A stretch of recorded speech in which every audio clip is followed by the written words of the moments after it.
Le réseau, au niveau du réseau, nous avons pu tisser des relations de partenariat avec plusieurs entités, notamment la BAD, la SOTECI, d'autres structures qui sont prêtes à nous accompagner en termes de formation.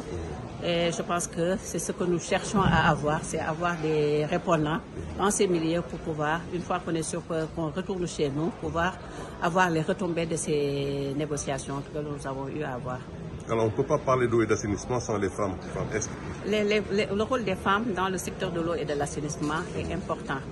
Parce que j'ai l'habitude de le dire que l'ODD6, on ne l'atteindra pas si on ne mettra pas les femmes au devant. Parce que les femmes sont au début du processus. Quand il y a la corvée d'eau, ce sont les femmes qui se déplacent, qui vont chercher l'eau pour la famille. Donc, il faut mettre les femmes au devant. Alors, que racontent les femmes en général, les difficultés des femmes? Les difficultés, lors de notre forum des femmes, par exemple, on a essayé de remonter les difficultés des femmes. C'est notamment, ils n'acceptent pas au niveau des postes de décision. C'est une principale remarque. Je dis que les femmes aussi doivent se battre davantage. Se battre davantage, ça veut dire qu'au niveau des postes qu'elles occupent, montrer qu'elles peuvent faire plus que les hommes, parce que pour un travail égal, les femmes sont obligées de montrer un peu plus d'eux pour mériter les places qu'on leur donne.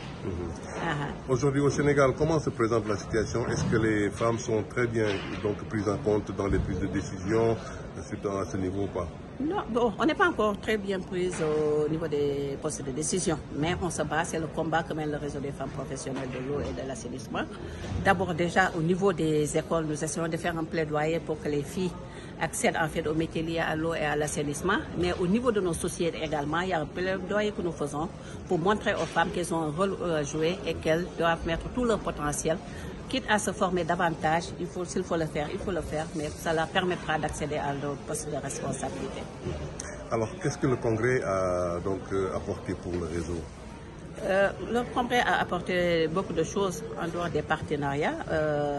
Les femmes avec qui j'étais ont compris quand même, à travers les expériences des autres femmes au niveau des autres réseaux, qu'elles ont une bonne position quand même, qu'elles occupent déjà une bonne position, mais que le combat, il est là. C'est un combat de tous les jours. Il faut se battre davantage pour arriver à ce que nous voulons. Être dans les instances de décision, là où il faut porter le message pour les femmes. Je pense que c'est le plus important. Merci beaucoup. Je vous remercie.